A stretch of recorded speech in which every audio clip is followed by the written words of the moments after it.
So I'm born in Canada. My parents are immigrants from Congo, so they've been here for about over 30 years at this point. And I'm a first year university student with majoring in English with a double minor in history and French. Hello guys, welcome back to another exciting video. In today's video, I'm on Western University campus in London, Ontario, and I'm coming to have a conversation with a black Canadian. She's half Congolese and half Canadian. I want to have a conversation with her and ask her, how is it like being a half Canadian in Canada? Let's get right into the video.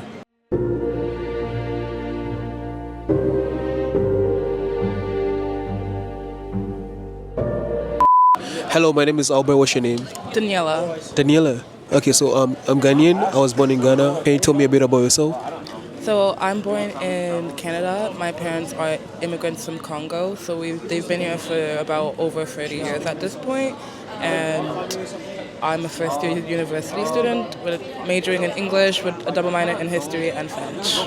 Both parents are from Congo? Yes. Okay, so you're African Canadian. Yes. Have you been to Congo before? I've been there when I was about 5 years old and once when I was 2 years old. So I've been there twice. I haven't been there recently, but... Okay. I just want to know, how is it like growing up in Canada as a black girl?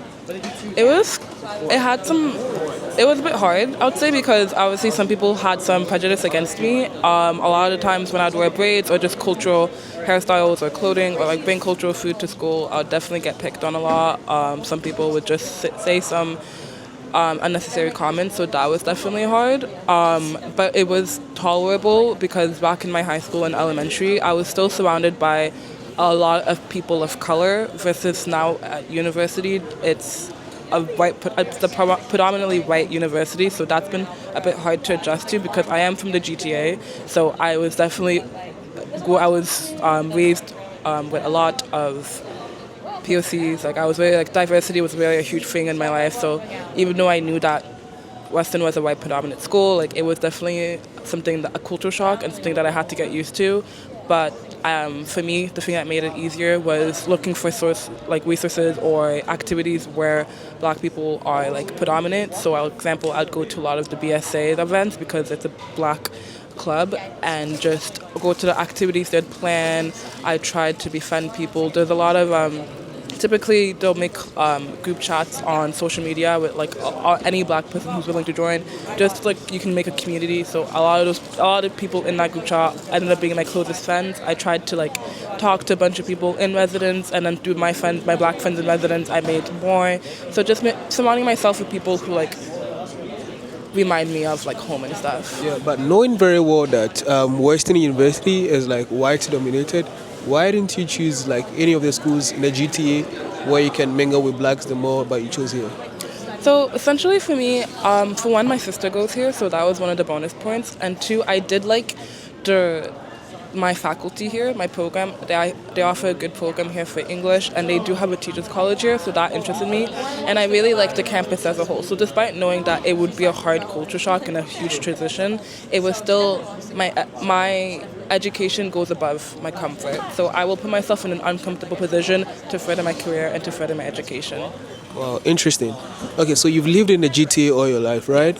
And can you differentiate life in the GTA and then life here in London? I'd say the GTA, the main difference is honestly just you're less likely to be judged, I would say. It's very hard to stand out, I would say, because there's so many different people, there's so many different things, there's a lot of activities. In London, although there's a lot of things, it is a bit limiting to what you have. You're going to see a lot of the same people. In terms of fashion, I would say a lot of people have the basic Lululemon style. You're not going to see a lot of fashion.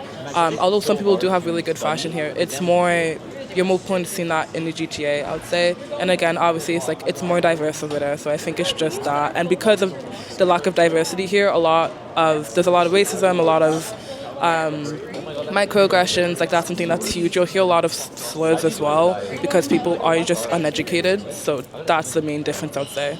Okay. Before I talk about racism, your sense of fashion caught my attention. So I want to know what inspires your way of dressing, your hairstyle, So personally for me, I'm very big. I'm always on social media, and I like to express myself. And it's very hard to express yourself in. I'm just a creative person. I'd say I'm in English. I love writing. I love just expressing myself. I love showing off my style, and I like the tension is nice. I would say, and it's kind of just like I got it from my mom. I'd say like she was always someone who liked to fashion style herself. So like do that, I kind of just found a sense of like I like doing that too, and like I like putting things together. I like trying different stuff. Like I don't necessarily like sticking with the same thing for like a long period of time. So I guess it's just that. Like it's just like it's less like a style and less just being open to trying new things and taking a risk. Okay. Let's talk about racism. At which point in your life did you face the worst form of racism here in Canada? I would say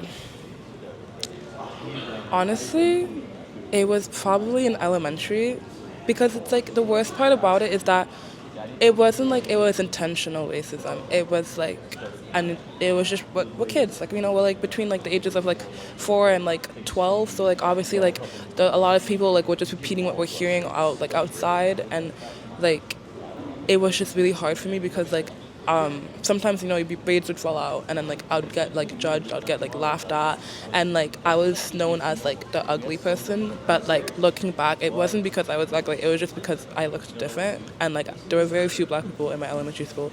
So I think that was like one of the worst things because it really did affect my self-esteem and my perception as like me as a whole. But I feel like through that's why I like trying new things, because I'm like I don't think it could get as worse as that. Like that's the worst it can ever get. So like if I was able to face that, like I can face a little, like I can face anything. So I think that was like the worst racism I faced. Wow. I want to know, as a Canadian, do you think Canada is really welcoming to blacks?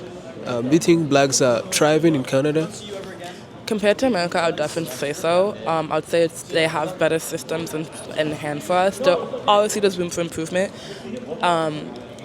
But I would say as a whole it is, but it really does depend on where you're going. So if you're going, the Western, you're obviously going to prepare yourself for some microaggressions, some racism, some prejudice. If you're going to, example, Queens, like Queens is known for being like, it's like known that like over there they like hurt black people, they're not as accepting. So I do think that we're doing a okay job, but there's always room for improvement, obviously. Okay. Have you traveled to other parts of the world? No, I've only gone to Congo. Any other like traveling that I've done has been when I was a baby, so I don't remember that much, but not much traveling. I've only traveled in Canada. Okay. So do you ever think there will be a time where you're going to live your life behind here in Canada and move back home?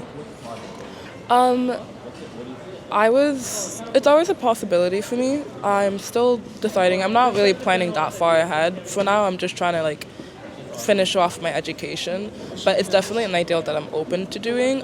It's just with the state of how things are going over there, as of now, I probably wouldn't. But it's something I'm open to in the future. How do you make friends here in Western University? I think I'm a social person, so it's very much because I'm a social person and also because I do stand out. A lot of the times people will come up to me and give me a compliment, and then it's through those compliments that like I'll like strike up conversations, or it's the vice versa. I'll find someone who like has a really cool sense of style and I'll just like go up to them through that.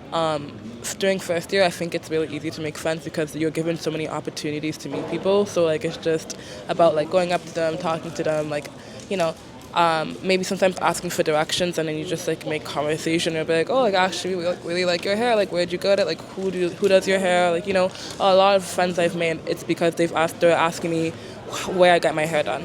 Okay, interesting. All right, so after 4 years at Western University, what's next for you? I would go to teachers college because I do plan on being a teacher, so I want to go to teachers college. I'm not 100% sure if I'd be doing my teachers college at Western or if I'd like want to go somewhere else in Canada just to explore new things, but the end goal is ultimately to be a teacher. I'm still deciding on if I want to be a teacher in Canada or if I want to use my degree and use it elsewhere. All right. Thank you very much. It was very interesting talking to you. I saw your hairstyle, I saw your dressing, and I was like, no, I have to talk to you. And so thank you very much. I didn't get your name? Daniela. Yeah, Daniela, you mentioned it. Yeah. Okay, so thank you very much. I appreciate it. Okay, have a good day. Any last word? It's hard at first, anywhere you go, especially in a white predominant area, but just finding your community and like fighting against it, it does get better with time, and you do get used to it, I would say. So just hold on, I would say. That's my last words. Thank you very much. Okay. Have a good day.